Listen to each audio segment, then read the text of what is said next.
तो देखिए प्रश्न 6.2 का क्वेश्चन नंबर 2 और देखिए इसमें पूछा क्या गया है।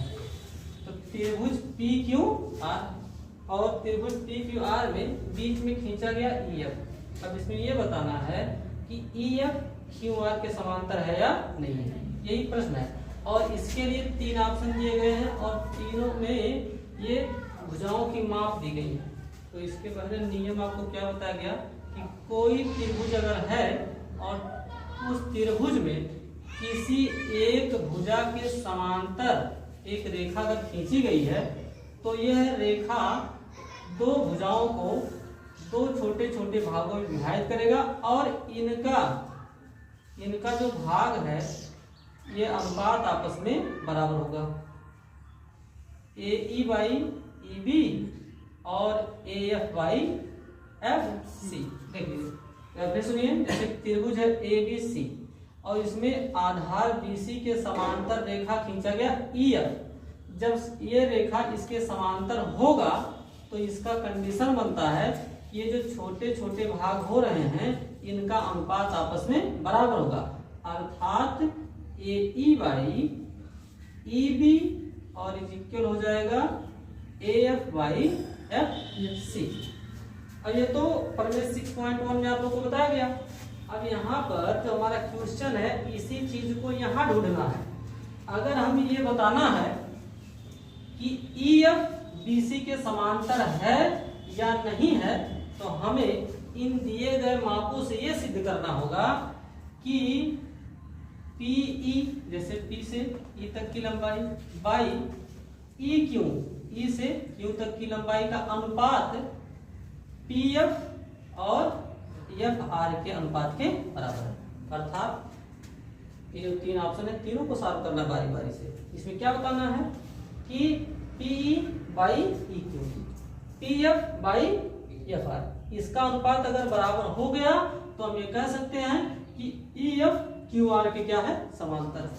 तो इस तरह से यहाँ पर पहले क्वेश्चन को लेंगे और यहाँ पर इसको हल करेंगे तो कहेंगे ई एफ समांतर क्यू आर होगा यदि P E by E Q is equal P F by F R. अभी किसी को कोई दिक्कत तो पूछ सकते हैं, आएगा समझ में। अब आगे देखिए, ये हमको सिद्ध करना है। हम तभी बता सकते हैं ई एफ क्यू आर के समांतर है जब हम ये बता पाएंगे कि इनका अनुपात आपस में बराबर है। तब हम मान रखेंगे पी का मान, ये पहला क्वेश्चन, पी का मान कितना है 3.5, तो अब पी के स्थान पर क्या रखेंगे 3 पॉइंट है। ई क्यू का मान कितना है क्यों लगा रहे, पी एफ का मान कितना 3.6, एफ आर का मान हो गया 204 या 2.4। अब अंक तो अलग अलग दिख रहे हैं, इसको सॉल्व करेंगे। अब सॉल्व करने से पता चलेगा कि दोनों तरफ का मान बराबर है या अलग अलग। तो देख लीजिए 3 से भाग देंगे तो 3 एकम 3, 13 तिया 39 का 1.3, 12 दूना 24 और 12 तिया 36। अब अगर देखा जाए, अच्छा यहाँ देखिए हमने पॉइंट को खत्म कर दिया, क्यों? क्योंकि 3.6 और 2.4 है तो दशमलव के बाद समान अंक है तो छोड़ दो, समझो दशमलव खत्म। अंश और हर में अगर दशमलव के बाद अंक समान है तो समझिए दशमलव है ही नहीं, वो पूर्ण संख्या को लिखता है। अब यहाँ बचा क्या, 1.3/1 और यहाँ मिला 3/2। क्या ये दोनों अंक बराबर हैं? नहीं। एक बार फिर से सुनिए, दूसरे का पहला सवाल बताया जा रहा है कि ये जो माप दिया गया है इस माप के आधार, ठीक देखो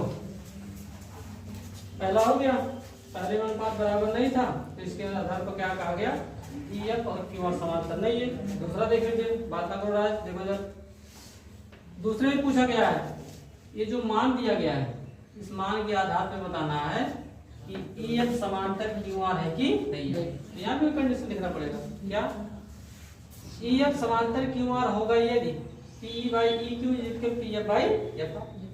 देखिए अब मान लिखा गया, इन चारों का मान रख दिया गया। तो 4y 4.5 है। अब 0.5 है, दशमलव को हटाएंगे तो दशमलव के बाद एक अंक है तो ऊपर एक जीरो ऐड हो गया, 40 हो गया। अब 40/45 बराबर 8/9 उतार दिए।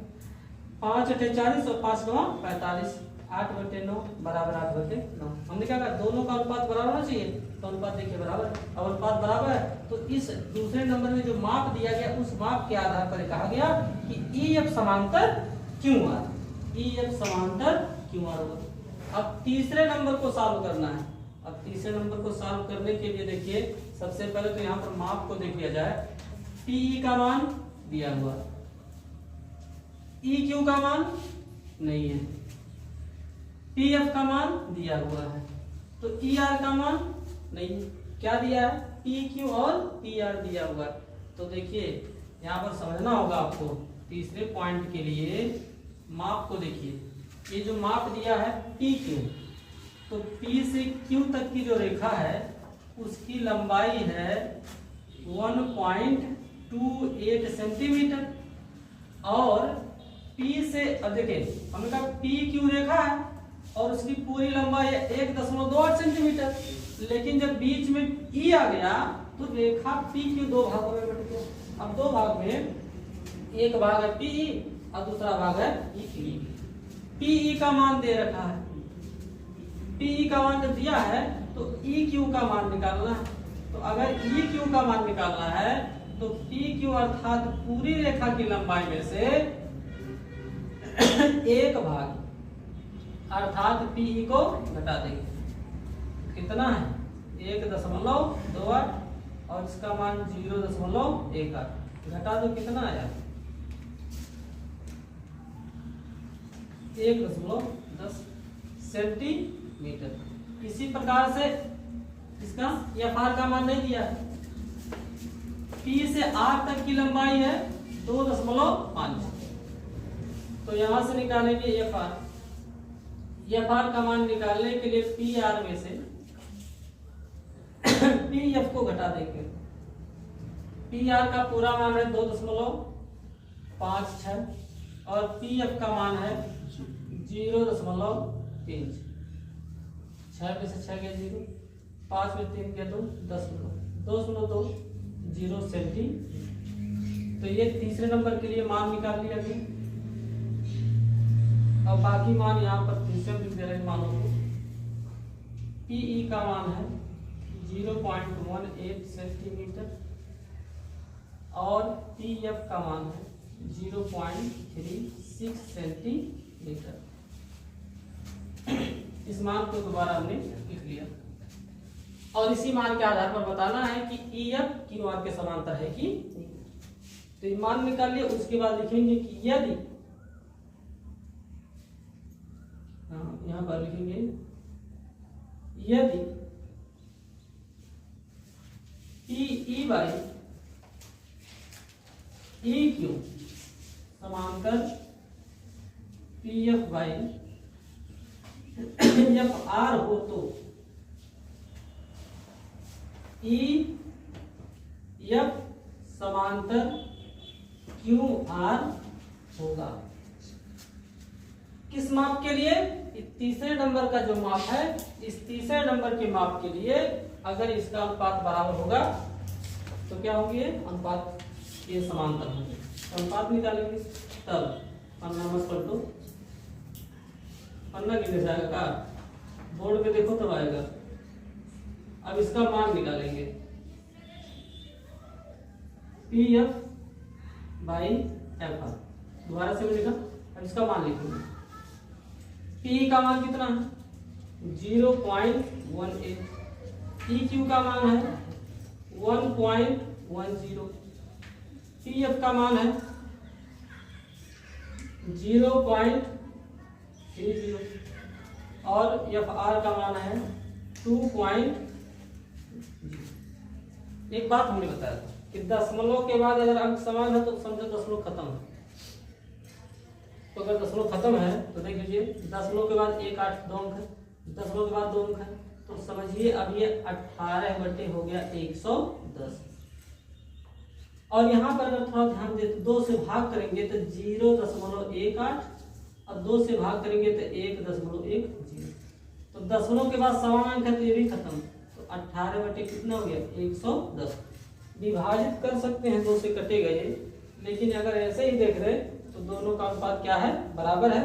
और इसको विभाजित करके भी लिख सकते हैं, यहाँ पर लिख दे रहे हैं 2 से भाग करेंगे 2 9 18, 2 से भाग करेंगे तो 55, 2 से भाग करेंगे 2 9 18 और भाग करेंगे तो 55, तो ये 9/55 और ये 9/55 तो बराबर है, अनुपात बराबर हो गया। तो कहेंगे अतः EF समांतर QR है। ये तीसरे नंबर के लिए नोट कर लीजिए इसको, फिर अगला सवाल देखते हैं।